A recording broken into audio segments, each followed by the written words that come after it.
दोस्तों, law with advocate Kavita channel पर आप सभी का प्यारा सा वेलकम। तो फ्रेंड्स, हम लोग इस चैनल पर कंपनी लॉ की क्लास कर रहे थे, जो कि मैं आईसीएआई मॉड्यूल से आपको पढ़ा रही थी।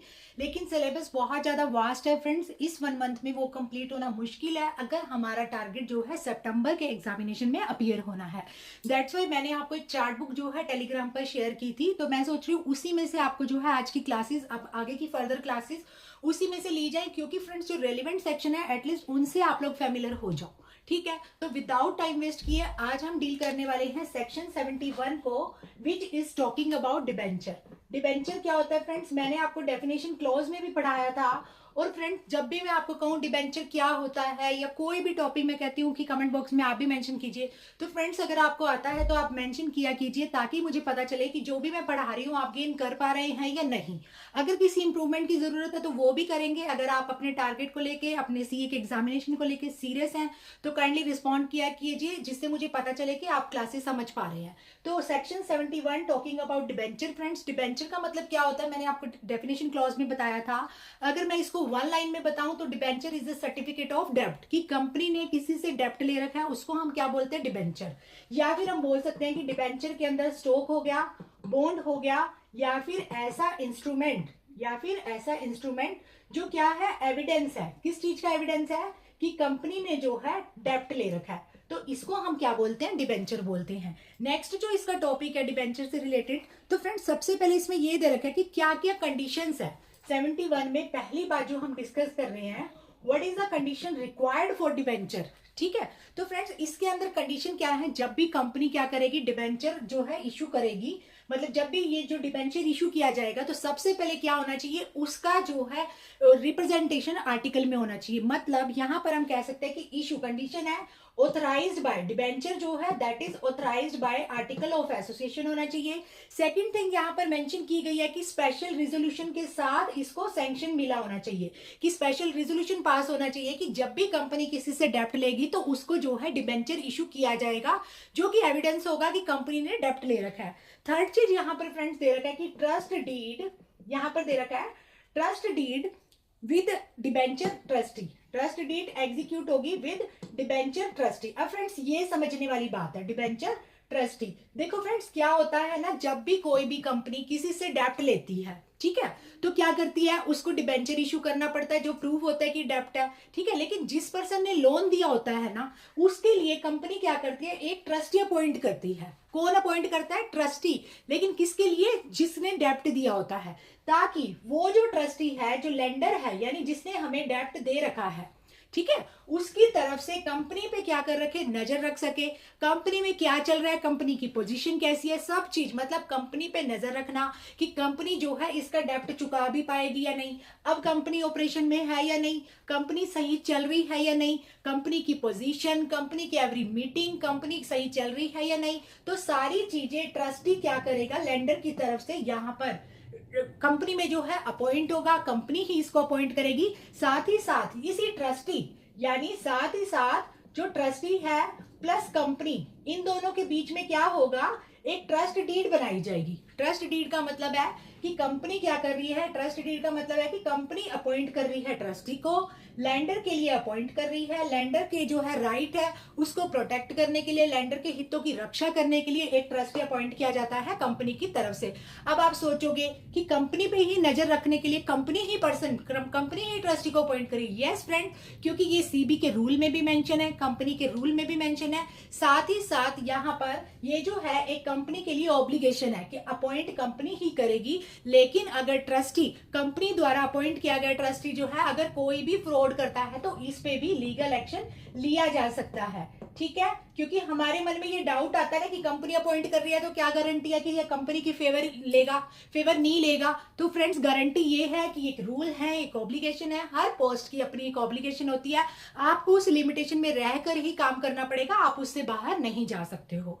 ठीक है, और यहां पर कह रहा है कि अगर जो लोन है, अगला पॉइंट यहां पर कह रहा है, अगर लोन सिक्योर्ड है, ठीक है, तो उस पे क्या है, चार्ज जो है क्रिएटेड होगा। अगर लोन सिक्योर्ड है तो चार्ज क्रिएटेड होगा, और अगर अनसिक्योर्ड है तो चार्ज क्रिएटेड नहीं होगा। अब सिक्योर्ड लोन का मतलब होता है फ्रेंड्स, जब कंपनी ने लोन लिया उसके बदले में कोई ना कोई चीज सिक्योरिटी रखी, जैसे अपने कुछ शेयर्स रख दिए, ठीक है, या फिर कुछ जो है एसेट्स रख दी एज ए सिक्योरिटी कि हम जो है देनदार हैं, जब हम आपको जो है आपका डेप्ट जो है रिटर्न करेंगे देन आप हमारी जो सिक्योरिटी है वापस करेंगे, उस पर क्या होगा, चार्ज क्रिएट होगा। अगर अनसिक्योर्ड है यानी वैसे ही किसी डेप्टर ने जो है लेंडर ने डेप्ट दे दिया कंपनी को, ठीक है, लेकिन उसके बदले कोई सिक्योरिटी नहीं ली, तो दैट इज अनसिक्योर्ड लोन। ठीक है, नेक्स्ट पॉइंट समझिए फ्रेंड्स। नेक्स्ट यहाँ पर दे रखा है कि लेकिन ये जो सारा प्रोसेस होगा, ये जो भी कंडीशन हम लोग फॉलो करेंगे, इसके लिए हमें क्या करना पड़ेगा, मतलब जैसे ही डिबेंचर इशू होंगे इन सब कंडीशन को फुलफिल करने के बाद उसके बाद एमजीटी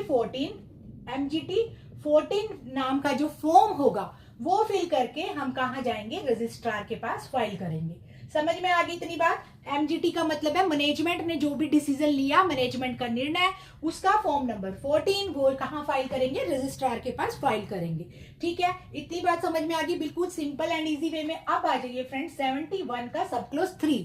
पहला क्वेश्चन कि 71 हमने डील किया, देन हम सीधा ही सेक्शन 3 पर स्विच कर लिया, क्योंकि फ्रेंड्स मैंने आपको बताया हमारे पास लिमिटेड टाइम है, तो जो भी मोस्ट रेलिवेंट है, जो एग्जामिनेशन पर्पज से बहुत ज्यादा इंपॉर्टेंट है, हम उन्हीं के साथ ही फेमिलियर होंगे। और अगर आपको ये कंसेप्ट जो है क्लियर होगे तो आप किसी भी टर्म को जो है इंटरप्रिएट कर सकते हैं। और जैसा कि मैंने आपको एक टिप्स एंड ट्रिक वीडियो में बताया था friend, if you don't know about the real section या fair section number of the this definition, then you can avoid that section number। अगर मान लो सेक्शन नंबर आपको नहीं भी याद है, कंसेप्ट क्लियर है, देन आप ओनली ही कंसेप्ट लिखेंगे। ठीक है, अब आ जाइए 71 का सब क्लोज 3 फ्रेंड्स। यहां पर कहता है एलिजिबिलिटी की बात करता है।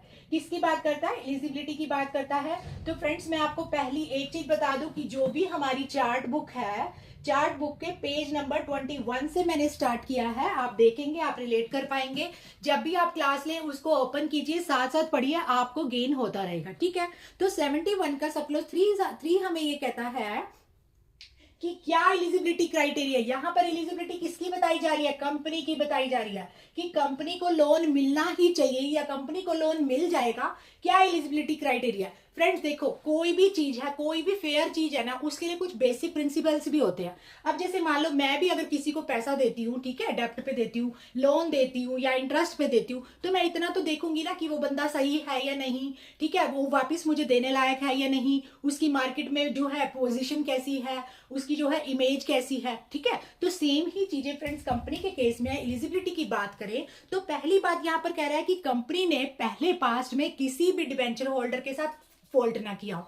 मैं यहाँ लिख नहीं रही फ्रेंड्स क्योंकि चार्ट बुक में ऑलरेडी सारी चीज मेंशन है, अगर मैं लिखूंगी तो क्लास लेंथी हो जाएगी, कंसेप्ट रह जाता है, सिलेबस कंप्लीट नहीं होगा। तो मैंने यहाँ पर हेडिंग लिख दी 71 का सब close 3 talking about the company eligibility criteria, कि किस केस में कंपनी को लोन मिलेगा। फर्स्ट बात है फ्रेंड्स कि कंपनी ने पास्ट में किसी भी डिबेंचर होल्डर के साथ डिफॉल्ट ना किया हो। दूसरा, किसी भी डिबेंचर होल्डर का डेप्ट जो है ड्यू ना हो। ठीक है, तीसरा, यहां पर कंपनी किसी भी कैपिटल मार्केट से बाहर ना हो। चौथा, यहां पर दे रखा है डेप्ट इक्विटी रेशियो 2:1 से ज्यादा नहीं होना चाहिए। डेप्ट इक्विटी रेशियो, ये सब चीजें मैंने आपको समझा रखी है फ्रेंड। डेप्ट इक्विटी रेशियो 2:1, ठीक है, यानी अगर मान लो एक शेयर की जो भी कीमत है उसके ज्यादा उसको 2 रेशो की कीमत तक जो है उसको क्या मिल सकता है, डेप्ट मिल सकता है। लास्ट यहां पर कह रहा है नेटवर्थ जो है कंपनी की, नेटवर्थ क्या होनी चाहिए, वो पॉजिटिव होनी चाहिए। ठीक है, अगर कंपनी ये सब डिफॉल्ट नहीं करती तो ये जो है एलिजिबिलिटी क्राइटेरिया को पार करती है, उसको लोन मिल जाएगा।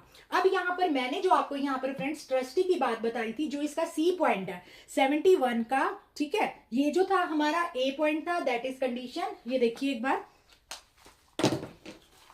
देखिए सबसे पहले हमने समझा ए की कंडीशन क्या क्या है, ठीक है, फिर हमने समझा ये बी की एलिजिबिलिटी क्या होनी चाहिए। अब फ्रेंड्स आप समझिए सी के बारे में। सी कहता है कि जो भी यहाँ पर डिबेंचर का जो है डिबेंचर ट्रस्टी है, उसकी अपॉइंटमेंट कौन करेगा, मैंने आपको पहले ही बता दिया है, कंपनी उसको अपॉइंट करेगी। रिटन कंसेंट भी ट्रस्टी की रिक्वायरमेंट होगी कि वो जो है एग्री है इस कंपनी का, इस जो डेप्टर होल्डर है उसका ट्रस्टी बनने के लिए। उसका नेम क्या है, एड्रेस क्या है, उसकी कंसेंट सब कहाँ फाइल की जाएगी, रजिस्ट्रार ऑफ कंपनी के पास की जाएगी। अब यहाँ पर जो फॉर्म नंबर है दैट इज DIR 8, यानी डायरेक्टर 8। DIR का मतलब होता है जो भी डायरेक्टर ने परफॉर्मा सेट किया होगा उस फॉर्म का नंबर 8 जो है, उस फॉर्म में हम रजिस्ट्रार और कंपनी के पास ये वाला फाइन करेंगे। और साथ ही साथ प्रोस्पेक्टस में भी हम मेंशन करेंगे कि इस डेप्टर होल्डर का क्या है, ट्रस्टी अपॉइंट किया गया है।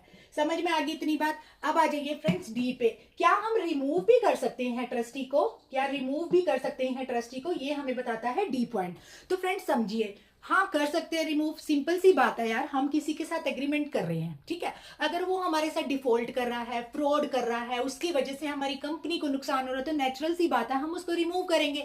लेकिन ऐसे नहीं कि आप उसे कहोगे कि निकल जाओ, गेट लॉस्ट, आप ऐसा नहीं कर सकते। बकायदा आपको प्रोसीजर फॉलो करना पड़ेगा। First thing, by the special resolution, यानी रिमूवल के लिए आपको स्पेशल रेजोल्यूशन लाना पड़ेगा और 30 डेज का नोटिस भी देना पड़ेगा। 30 डेज का नोटिस भी देना पड़ेगा ट्रस्टी को कि आपको रिमूव किया जा रहा है। साथ ही साथ आप DIR फॉर्म नंबर 8 जिसमें हमने उसको रजिस्टर कराया था, हमने उसको ट्रस्टी बनाया था, उसी परफॉर्मा में उसके रिमूवल का भी इंटीमेशन जाएगा।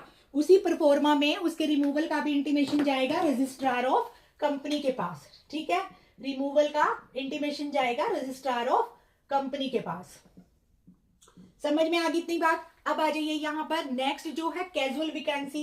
अब देखो एक बंदा जाएगा दूसरा तो आएगा ही, क्योंकि ट्रस्टी तो हमें चाहिए, क्योंकि ट्रस्टी इंपॉर्टेंट है डेप्टर के, जो डेप्टर नहीं सॉरी डेप्ट जो जिसने दिया है लेंडर के राइट्स को प्रोटेक्ट करने के लिए। तो अगर हम डी में किसी को रिमूव कर रहे हैं, हम ई में उस वैकेंसी को फिल करेंगे। और फ्रेंड्स ये ध्यान देखिए, 30 दिन के अंदर नोटिस जाएगा ट्रस्टी के पास और 15 डेज के अंदर इंटीमेशन जाएगा रजिस्ट्रार ऑफ कंपनी के पास कि इस ट्रस्टी को रिमूव किया जा रहा है। साथ ही साथ जो वैकेंसी फिल करनी होगी फ्रेंड्स, 30 दिन के अंदर अंदर, जैसे ही आपने इसको रिमूव किया 30 दिन के अंदर अंदर आप क्या करेंगे, वैकेंसी फिल करेंगे, ठीक है। और दूसरी बात, इसके लिए फिर देखो, जैसे हमने ट्रस्टी अपॉइंट किया उसकी इंटीमेशन हमने रजिस्ट्रार और कंपनी को दी, DIR फॉर्म नंबर 8 में, रिमूव किया तो भी दिया, दोबारा अपॉइंट किया तो दोबारा भी इंटीमेशन जाएगी, DIR फॉर्म नंबर 8 में हम नए ट्रस्टी को रजिस्टर कराएंगे। अब आ जाइए एफ पर। एफ हमारा क्या कहता है कि रोल ऑफ डिबेंचर ट्रस्टी। अब देखो ये कह रहा है रोल ऑफ डिबेंचर ट्रस्टी क्या है, ऑलरेडी मैं आपको बता चुकी हूँ कि डिबेंचर ट्रस्टी का क्या काम होता है, लेकिन हम लीगल लैंग्वेज में टेक्निकल सेंस में भी समझ लेते हैं फ्रेंड। यहाँ पर दे रखा है कि डिबेंचर होल्डर का जो इंटरेस्ट है उसको रिप्रेजेंट करेगा। दूसरी बात, इंश्योर करेगा कि due payment of principal and interest etcetera, कि जो डेप्टर है, सॉरी डेप्टर नहीं, लेंडर है जो, उसका जो भी इंटरेस्ट है वो ड्यू है कि नहीं, ठीक है। सारी टर्म जो है, ट्रस्ट डीड जो बनाई थी इसने कंपनी के साथ, उसकी सारी जो भी टर्म्स है, जो भी पॉलिसी थी, उसको कंप्लायंस किया है या नहीं। मीटिंग भी बुला सकता है डिबेंचर होल्डर की, कौन, ट्रस्टी। और साथ ही साथ अगर कोई भी कंपनी डिफॉल्ट करती है किसी लेंडर के साथ, तो ट्रस्टी उसके अगेंस्ट जो है एक्शन भी ले सकता है और सूट भी फाइल कर सकता है डिबेंचर होल्डर की तरफ से। एक तरह से हम कह सकते हैं कि जैसे अगर हम लीगल सेंस में सीखें तो कोई भी क्लाइंट होता है, उसके साथ अगर कोई भी क्राइम होता है या विक्टिम होता है तो ऑफिशियली एडवोकेट हायर करता है। ऐसे ही कंपनी के अंदर जब कोई भी लेंडर लोन देता है कंपनी को, तो अपने लिए एक ट्रस्टी अपॉइंट करवाता है कंपनी की तरफ से, ताकि अगर डेप्टर डिबेंचर होल्डर के साथ कोई भी डिफॉल्ट होता है तो उसके बदले में जो भी एक्शन लेना होगा, उसके इंटरेस्ट को बचाने के लिए, उसके राइट्स को प्रोटेक्ट करने के लिए सभी काम कौन करेगा, डिबेंचर होल्डर। ध्यान रहिए डेप्टर नहीं, डिबेंचर होल्डर टर्म है। नेक्स्ट आ जाइए मीटिंग ऑफ डिबेंचर ट्रस्टी की बात की गई है, यहाँ पर जी में दे रखा है मीटिंग ऑफ डिबेंचर ट्रस्टी, ठीक है। मीटिंग ऑफ डिबेंचर ट्रस्टी में यहाँ पर DT मेंशन कर रही हूँ, आप समझ जाइएगा, डिबेंचर ट्रस्टी की बात हो रही है। तो यहाँ पर कर रहा है कि जो भी कैलेंडर ईयर होता है उसमें एक मीटिंग कर सकता है कौन, डिबेंचर ट्रस्टी। कितनी मीटिंग कर सकता है, एक मीटिंग कर सकता है कैलेंडर ईयर में। दूसरा कोरम ऑफ, ठीक है, कोरम का मतलब होता है फ्रेंड्स कि जितने भी मेंबर हैं उसका 1/3 मेंबर को वो कॉल कर सकता है, या 1/3 मेंबर प्रेजेंट है तो भी वो मीटिंग कर सकता है। तीसरा यहाँ पर कह रखा है कि जो भी डिसीजन लिया जाएगा वो मेजोरिटी के बिहाफ पे लिया जाएगा, जो भी डिसीजन होगा उसमें मेजोरिटी देखी जाएगी। फ्रेंड्स सिंपल सी बात है, कोई भी डिसीजन लेना हो, इवन हमने घर में भी लेना हो तो हम कहते हैं कि मेरी तरफ से 2 वोट है या मेरी तरफ से 3 वोट है, तो किसी भी चीज का डिसीजन लेने के लिए मेजोरिटी ही देखी जाएगी, ठीक है। और लास्ट है मिनट्स टू बी मेंटेन, और जो भी मतलब जितने टाइम की मीटिंग होगी वो सब भी मेंटेन किया जाएगा, यानी टाइम पीरियड भी मेंटेन किया जाएगा। ऐसा नहीं कि आप सुबह आए और रात तक मीटिंग ही कर रहे हो, तो हर चीज के दायरे में रहकर आपको जो है काम करना होगा। नेक्स्ट यहाँ पर आ रहा है inspection of copy of debenture and trust deed. अब जो भी यहाँ पर ट्रस्ट डीड बनेगी ट्रस्टी और कंपनी के बीच में, इसकी क्या की जाएगी, इंस्पेक्शन की जाएगी। ठीक है, अब ये इंस्पेक्शन कौन कर सकता है, यहाँ पर trust deed open for inspection कौन कर सकता है, डिबेंचर होल्डर वहां पर क्या करेगा, इसकी इंस्पेक्शन करेगा। मैं यहाँ पर डीएच लिख रही हूँ, डिबेंचर होल्डर, डीटी लिख रही हूँ, डिबेंचर ट्रस्टी। ध्यान रखिएगा, कंफ्यूज नहीं होना, एकदम से हैरान मत हो जाइएगा कि डीएच का मतलब क्या होता है। डिबेंचर होल्डर इंस्पेक्ट कर सकता है रजिस्टर ऑफिस में जो भी ट्रस्ट डीड बनी होगी, और सेकंड थिंग, कंपनी एक कॉपी भी फर्निश कर सकती है उस ट्रस्ट डीड की, ताकि डिबेंचर होल्डर की भी नॉलेज में रहे कि क्या एग्रीमेंट हुआ था। ठीक है, अब आ जाइए यहाँ पर क्रिएशन ऑफ डीआरआर अकाउंट। यहाँ पर देखिए, अब यहाँ पर क्या मतलब है इसका, कि जो अनसिक्योर्ड डिबेंचर होते हैं ना, यहाँ पर देखिए डीआरआर अकाउंट की बात हो रही है। यहाँ पर सेक्शन 71 का सब क्लोज 4 डीआरआर अकाउंट की बात करता है। डीआरआर अकाउंट का मतलब होता है फ्रेंड्स डिबेंचर रिडेम्पशन रिजर्व। ठीक है, ये होता है ये अकाउंट। जब क्या होता है यहाँ पर, अब यहाँ पर कह रहा है कि जब भी अनसिक्योर्ड डिबेंचर होंगे, यानी ऐसे डिबेंचर जिसके बदले कंपनी ने कोई सिक्योरिटी नहीं दे रखी, उसमें से एक अकाउंट क्रिएट किया जाएगा, that is debenture redemption reserve. ठीक है, अब इस अमाउंट में क्या होगा, 10% ऑफ जितना भी डिबेंचर आउटस्टैंडिंग अमाउंट होगा, जितना भी डिबेंचर आउटस्टैंडिंग अमाउंट होगा उसका 10% रखा जाएगा। और अगर कंपनी का जो है अमाउंट जो है यहाँ पर, यानी अगर डिबेंचर आउटस्टैंडिंग अमाउंट जो है अगर वो 100 करोड़ तक है, ठीक है, तो उसका 10% रखा जाएगा डीआरआर अकाउंट में। अगर 100% यानी 100 करोड़ से ज्यादा है तो उसका 15% जो है डीआरआर अकाउंट में रखा जाएगा। अब ये जो डीआरआर अकाउंट में पैसा होगा, इसको हम इन्वेस्ट कहाँ करेंगे फ्रेंड, जब भी मान लो हमें गवर्नमेंट की सिक्योरिटीज लेनी हो, शेड्यूल बैंक हो, पब्लिक फाइनेंशियल इंस्टीट्यूशन है, या कोई भी एसेट्स हमें अगर लेनी हो कंपनी के लिए, तो वहां पर हम जो पेमेंट करेंगे that is from DRR account से करेंगे। समझ में आ गई इतनी बात। ये था हमारा सेक्शन 71। देखिए फ्रेंड्स, एक ही सेक्शन में हमारी कितनी लेंथी क्लास हो गई है, इसलिए चार्ट बुक से पढ़ाना स्टार्ट किया ताकि एटलीस्ट हम सिलेबस तो कवर कर पाए। अब आ गया हमारे पास section 72। Section 72 talking about the power to nominate. अब सबसे पहले यहाँ पर आ रही है पावर की बात, दूसरा आ रही है नॉमिनेशन की बात। तो यहाँ पर दोनों वर्ड का मीनिंग समझते हैं फ्रेंड्स। यहाँ पर है पावर डिबेंचर होल्डर की, ठीक है, उसको लगता है कि मेरी डेथ के बाद जो मेरे डिबेंचर हैं या फिर जो भी मेरा लोन है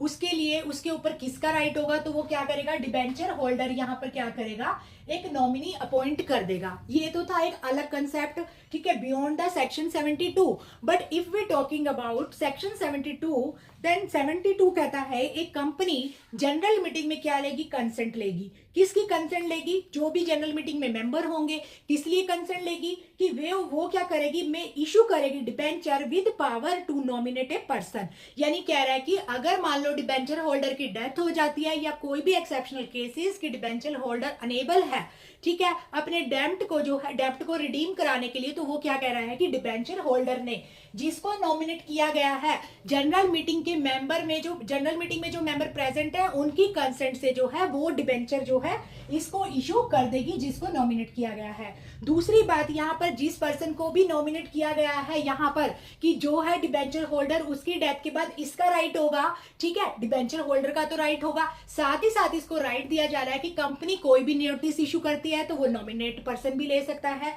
दूसरा, कंपनी की मीटिंग को अटेंड भी कर सकता है और वोट भी कर सकता है। ये राइट इसको सेक्शन 72 के अंदर दिया गया है, ठीक है। और अगर आपको एक ही लाइन में समझना है तो हम बोल सकते हैं nominee act as a representative authorised by debenture holder, ठीक है। अब आ जाइए यहाँ पर नेक्स्ट जो है हमें दे रखा है।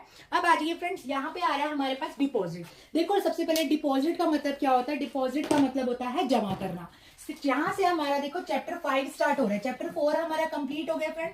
चैप्टर 5 में हम बात कर रहे हैं डिपॉजिट की। डिपॉजिट का मतलब होता है कहीं पे भी पैसा जमा करना, ये तो होता है मीनिंग डिपॉजिट का। लेकिन अगर हम कंपनी लॉ के पॉइंट ऑफ व्यू से देखें तो यहाँ पर डिपॉजिट का मीनिंग क्या होता है फ्रेंड, यहाँ पर समझिए। देखिए सबसे पहले सेक्शन 2 किसका, कंपनीज एक्ट का, सेक्शन 2 का सब close 13 talking about the deposit की क्या होता है डिपॉजिट। अब समझिए डिपॉजिट का मतलब होता है receipt of money by the company, company के द्वारा या कंपनी से जो भी मनी रिसीव की जाती है, including any loan whether secured या अनसिक्योर्ड या रीपेबल ऑन डिमांड या otherwise, but does not include any amount received by the company. कि यहाँ पर कह रहे हैं डिपॉजिट का मतलब होता है जो भी मनी कंपनी से रिसीव्ड की जाती है लोन की फॉर्म में, भले ही हमारा लोन जो है सिक्योर्ड था, भले ही अनसिक्योर्ड था, या फिर पेबल रीपेबल ऑन डिमांड था, लोन रीपेबल ऑन डिमांड था, दैट इज कॉल्ड डिपॉजिट। लेकिन देखो मैंने आपको एक क्लास में बताया था कि ये चीजें तो हम पता कर लेते कि अब डिपॉजिट क्या होता है, लेकिन डिपॉजिट क्या नहीं होता, दैट इज मोर इंपॉर्टेंट। तो यहाँ पर देखो डिपॉजिट क्या होता है, ये तो बता दिया कि लोन हो गया। अब सिक्योर्ड क्या होता है, अनसिक्योर्ड क्या होता है, मैंने आपको अभी समझाया इसके बारे में। या फिर हम यहाँ पर कह सकते हैं कोई भी जो अमाउंट है वो डिमांड पे जो है रीपेबल हो, इसको तो हम बोलेंगे डिपॉजिट। अब ये क्या नहीं होता डिपॉजिट, क्या नहीं होता डिपॉजिट, दैट इज समझिए वो क्या होता है। देखो फ्रेंड्स, अगर कोई भी मनी कंपनी के पास गवर्नमेंट से आ रही है या फिर फ्रॉम एनी बैंकिंग कंपनी और कोऑपरेटिव बैंक, यानी डिपॉजिट का मतलब है जो मनी रिसिप्ट ऑफ मनी हमें कंपनी से मिल रही है, लेकिन अगर कोई रिसिप्ट ऑफ मनी हमें गवर्नमेंट से मिल रही है, कंपनी या कोऑपरेटिव बैंक से मिल रही है, किसी और कंपनी से मिल रही है, डिबेंचर इशू करने से मिल रही है, या फिर कॉमर्शियल पेपर के बिहाफ पे मिल रही है, ऐसी चीजों को हम डिपॉजिट नहीं मानेंगे। यानी क्या चीज डिपॉजिट नहीं होगी, मनी फ्रॉम गवर्नमेंट, यहाँ पर दे रखा है मनी फ्रॉम गवर्नमेंट से, किसी अदर बैंक से, ठीक है, अदर बैंक आ गया यहाँ पर, या फिर कोई भी कोऑपरेटिव बैंक है, कोऑपरेटिव बैंक मैंने बताया था ना एक सोसाइटल बैंक हम इसको बोल सकते हैं।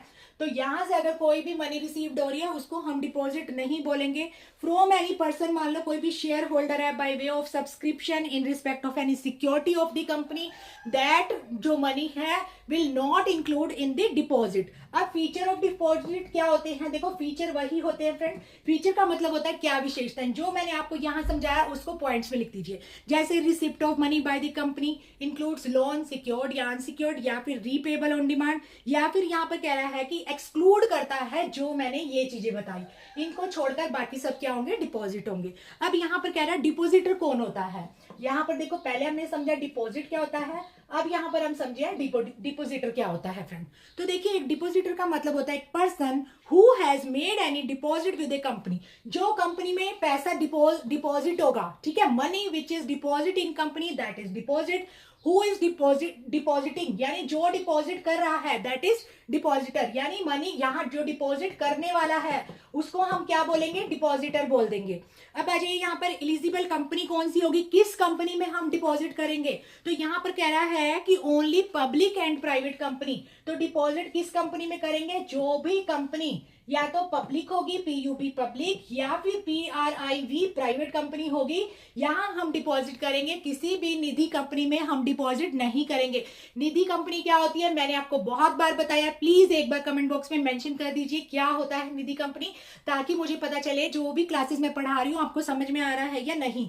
अब आ जाइए यहाँ पर 73, यहाँ पर क्या कहता है, सेक्शन 73 का सब क्लोज 1 हमें जो दे रखा है। देखिए फ्रेंड्स, ये जो है डिपॉजिट हमने पढ़ा, उसके बाद हम सेक्शन 73 के सब क्लोज 1 में आए। यहां पर हमें कह रहा है कि कंपनी जो है डिपॉजिट एक्सेप्ट नहीं करेगी किसी भी ऐसे पर्सन से, यानी हम 73 को क्या बोल देते हैं, प्रोहिबिटरी प्रोविजन, प्रोहिबिटरी प्रोविजन। इसका मतलब क्या होता है फ्रेंड्स, इसका मतलब है कि कौन सी चीज पे प्रोहिबिशन लगाया गया है कंपनी के ऊपर, कि कंपनी डिपॉजिट एक्सेप्ट नहीं कर सकती। किससे नहीं कर सकती, अगर यहां पर if it has defaulted in repayment of any deposit और इंटरेस्ट देयर। देखो हम क्या करते हैं, कंपनी में अपना पैसा जमा कराते हैं, दैट इज कॉल्ड डिपॉजिट, ठीक है, लेकिन कंपनी उससे डिपॉजिट एक्सेप्ट नहीं करेगी, कंपनी भी नहीं करेगी, डिपॉजिटर भी जमा नहीं करेगा ऐसी कंपनी में जिस कंपनी ने ऑलरेडी किसी के डिपॉजिट को रीपेमेंट करने में जो है डिफॉल्ट किया हो।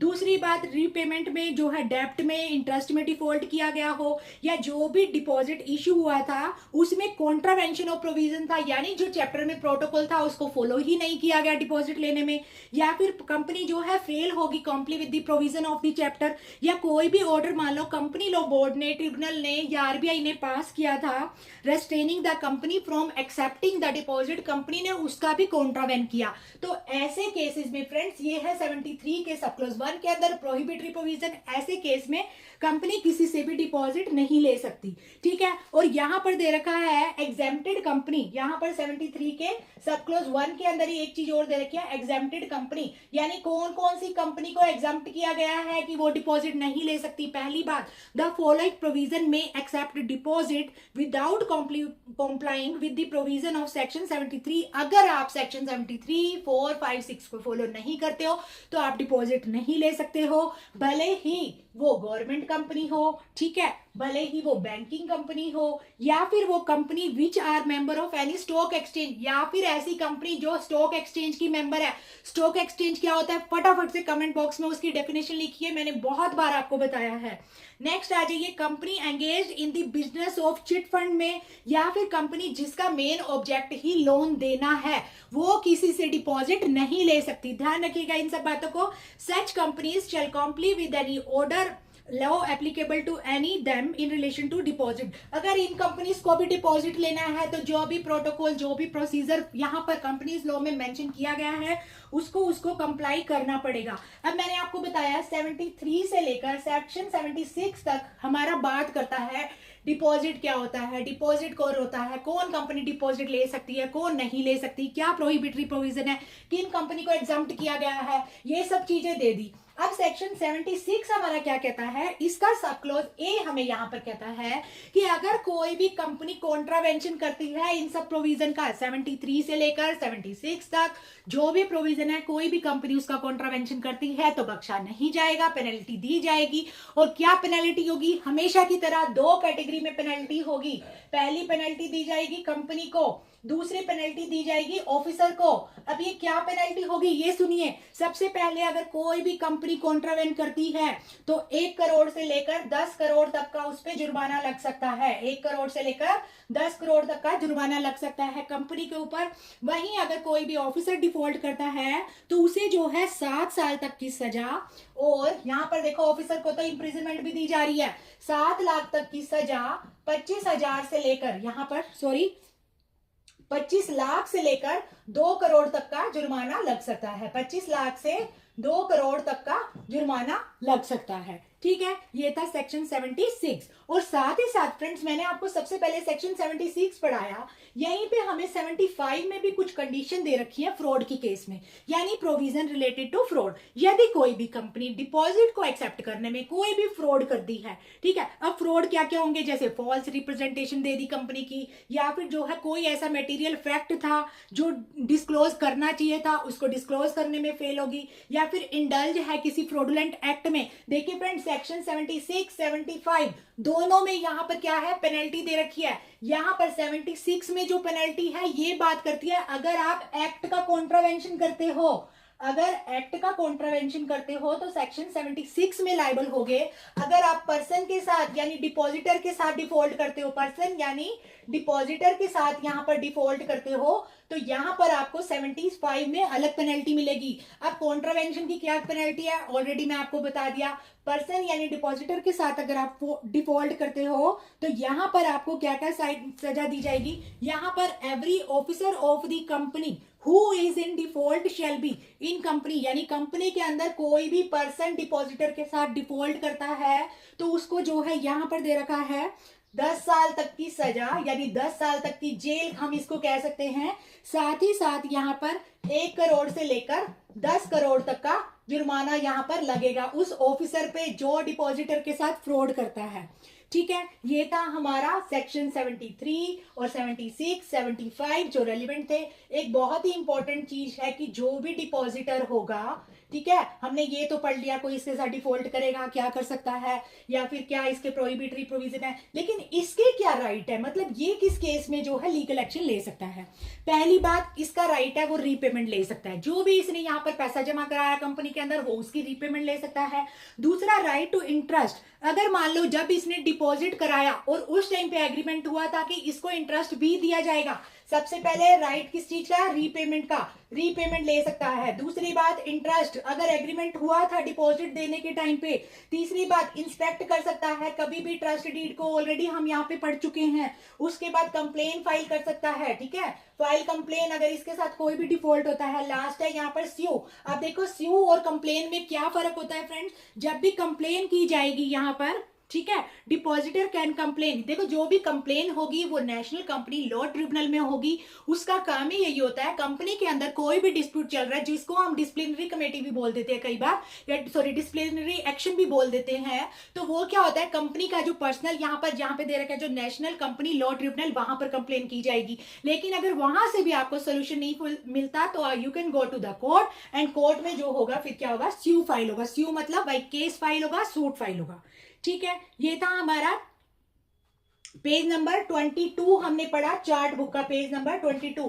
अब आ जाइए यहाँ पर पेज नंबर 23 से हम स्टार्ट कर रहे हैं फ्रेंड्स। देखो पेज नंबर 23 टॉकिंग अबाउट कि यहाँ पर सबसे पहले देखो यहाँ पे दे रखा है कि सेक्शन 2 का 1 क्लोज, सेक्शन 2 का क्लोज 1 का सी क्लोज, यहां पर दे रखा है कि amount not considered as deposit. हमने ये तो कहा कि हम मनी को कंपनी में डिपॉजिट कराएंगे, जो भी मनी रिसिप्ट होगी bye the company that is called deposit. अब उसकी क्या कंसिडरेशन होगी, मतलब किस चीज को हम डिपॉजिट मानेंगे। अब यहां पर दे रखा है कि जो भी the following amount received by company shall not be considered as deposit, यानी जो भी डिपॉजिटर जमा कराएगा मनी को दैट इज कॉल्ड डिपॉजिट। लेकिन अगर जो है, अगर कंपनी यहां पर रिसीव कर रही है, किससे, कंपनी रिसीव कर रही है फ्रॉम, किस किस से, नंबर 1 गवर्नमेंट कंपनी से, ठीक है, यहां पर दे रखा है गवर्नमेंट से, सॉरी गवर्नमेंट से अगर कंपनी जो है मनी रिसीव कर रही है that is not come in the category of deposit. Second thing, अगर किसी भी बैंक से या फिर कोऑपरेटिव बैंक से अगर कोई भी मनी रिसीव कर रही है, वो भी क्या होगा, डिपॉजिट नहीं माना जाएगा। उसके बाद किसी अदर कंपनी से कोई भी amount received in the current account in the ordinary course of business से, वो भी क्या होगा, डिपॉजिट की कैटेगरी में नहीं आएगा। ये सिंपल है फ्रेंड्स, आप इसको पढ़ सकते हैं। साथ ही साथ यहाँ पर दे रखा है सेक्शन 3 का सब क्लोज 1 हमें दे रखा है, सेक्शन 3 का सब क्लोज 1 जो है ये फ्रेंड्स रूल है। अब आप कहेंगे सेक्शन 3 में तो वहां हमने डेफिनेशन या शेयर कैपिटल ये सब पढ़ा था, तो ये जो हमारा शेयर एंड डिबेंचर एक्ट है 2014 का, उसका रूल नंबर 3 है, उसका सबसेक्शन 1 है which is talking about the tenure, यानी क्या टाइम पीरियड होगा जिसमें हम डिपॉजिट को एक्सेप्ट कर सकते हैं। तो 1 साल तक का टाइम पीरियड है, 1 साल तक का टाइम पीरियड है जिसमें आप डिपॉजिट को एक्सेप्ट कर सकते हैं। साथ ही साथ provided that the company renew भी कर सकती है, अगर डिपॉजिटर चाहे 1 साल के अंदर हम एक्सेप्ट करेंगे, डिपॉजिटर चाहे तो रिन्यू भी कर सकती है, किस चीज को, ये जो है डिपॉजिट अमाउंट है उसको रिन्यू भी कर सकती है। लेकिन रिन्यू तभी होगा जब एक बार जो डिपॉजिट का टाइम पीरियड है वो मैच्योर हो जाए, उसके बाद ही रिन्यू होगा, आप उससे पहले रिन्यू नहीं करा सकते, ठीक है। अब यहाँ पर देखो 3 तरह की यहाँ पर जो है कंपनी दे रखी है कि किस किस तरह की कंपनी जो है यहाँ पर डिपॉजिट ले सकती है, मैक्सिमम अमाउंट कितना डिपॉजिट ले सकती है, कौन कौन सी कंपनी, 3 कैटेगरी में मैं आपको समझाने वाली हूँ। यहाँ पर बिल्कुल ध्यान से समझिए। सबसे पहले यहाँ पर दे रखा है गवर्नमेंट कंपनी, कि गवर्नमेंट कंपनी क्या करेगी। देखिए यहाँ पर एक टेबल फॉर्म में अगर हम समझे, एक है हमारे पास गवर्नमेंट कंपनी, दूसरी है हमारे पास अदर पब्लिक कंपनी, ठीक है, दूसरी अदर पब्लिक कंपनी, और थर्ड है हमारे पास यहाँ पर प्राइवेट कंपनी। अब ये किस किस फॉर्म में इनसे डिपॉजिट ले सकती है, तो देखो कोई भी मेंबर होगा यहाँ पर है, या तो मेंबर से कितना ले सकती है डिपॉजिट, यानी जो कंपनी का ही मेंबर है, या फिर पब्लिक से कितना डिपॉजिट ले सकती है, ये मेंशन किया गया है। 3 तरह की कंपनीज है। सबसे पहले जो गवर्नमेंट कंपनी है, जितनी भी share paid up share capital है, यानी 100% ऑफ पेड कैपिटल, जितनी पेड अप कैपिटल है उसका 100% अमाउंट, साथ ही साथ जितना भी फ्री रिजर्व में पैसा है उतना, साथ ही साथ जो भी सिक्योरिटी प्रीमियम अकाउंट में जो है पैसा पड़ा है, इन सबको मिलाकर सिक्योरिटी प्रीमियम अकाउंट में जो भी पैसा पड़ा है इन सबको मिलाकर इतना डिपॉजिट ले सकती है। जैसे मान लो कोई भी मेंबर है, उसकी पेड अप कैपिटल है 10 लाख रुपए, ठीक है, उसका फ्री रिजर्व है 5 लाख रुपए, या फिर उसका सिक्योरिटी प्रीमियम अकाउंट में 5 लाख रुपए, तो एक गवर्नमेंट कंपनी मेंबर से जो है 20 लाख तक का डिपॉजिट ले सकती है। वहीं अगर हम कहें कि पब्लिक से कितना ले सकती है, तो सेम एज पब्लिक से भी इतना डिपॉजिट ले सकती है कोई भी गवर्नमेंट कंपनी। अब यहाँ पर अगर हम बात करें किसी भी अदर पब्लिक कंपनी की, तो अदर पब्लिक कंपनी भी सेम एज इसी की तरह जो है ले सकती है डिपॉजिट मेंबर से। और साथ के साथ जो पब्लिक से, जो अदर पब्लिक कंपनी है ना, पब्लिक कंपनी पब्लिक से सिर्फ 20% ऑफ दी पेड कैपिटल का डिपॉजिट लेगी, 20% ऑफ दी पेड कैपिटल का जो है डिपॉजिट लेगी। साथ ही साथ जो भी पैसा फ्री रिजर्व में है या फिर सिक्योरिटी प्रीमियम अकाउंट में जो भी पैसा है उतना डिपॉजिट ले सकती है पब्लिक से। अगर हम बात करें प्राइवेट कंपनी की, तो ये भी इतना ही सेम अमाउंट ले सकती है मेंबर से, लेकिन पब्लिक से प्राइवेट कंपनी जो है नहीं ले सकती। क्यों फ्रेंड? क्योंकि जो निधि कंपनी है वो भी एक तरह से प्राइवेट कंपनी होती है, वो सिर्फ अपने ही मेंबर को डिपॉजिट देती है और अपने ही मेंबर से लेती है। इसलिए प्राइवेट कंपनी के केस में यहाँ पर पब्लिक का कोई भी प्रोविजन नहीं दे रखा। ठीक है, अब यहाँ पर दे रखा है कि provision regarding acceptance of deposit from member. यहां पर दे रखा है सेक्शन 73 के अंदर रूल 2 से लेकर आप रूल 8 को भी रीड कीजिए, जो 2014 का एक्ट है। यहां दे रखा है क्या क्या प्रोविजन है कि कैसे डिपॉजिट मेंबर से एक्सेप्ट किया जाएगा। अभी तक हमने पढ़ा डिपॉजिट होता क्या है, डिपॉजिटर क्या होता है, कितना डिपॉजिट लिया जा सकता है, कौन कौन सी कंपनी डिपॉजिट ले सकती है। अब यहाँ पर हम समझते हैं कि डिपॉजिट कैसे एक्सेप्ट किया जाएगा। कोई तो प्रोटोकॉल भी फॉलो करना होगा ना कि कैसे डिपॉजिट लिया जाएगा। पहली और इंपॉर्टेंट बात, जब भी कंपनी अपने जो है डिपॉजिट जो है लेगी किसी भी पर्सन से, सबसे पहले वो 73 से 76 के रूल को फॉलो करेगी। कौन? कंपनी। पहली कंडीशन क्या है यहाँ पर? रूल को फॉलो करेगी जो भी 73 से 76 में दिया गया है। दूसरी बात यहाँ पर स्पेशल रेजोल्यूशन लाएगी कि उसको जो है किसी भी पर्सन से जो है डिपॉजिट लेना है।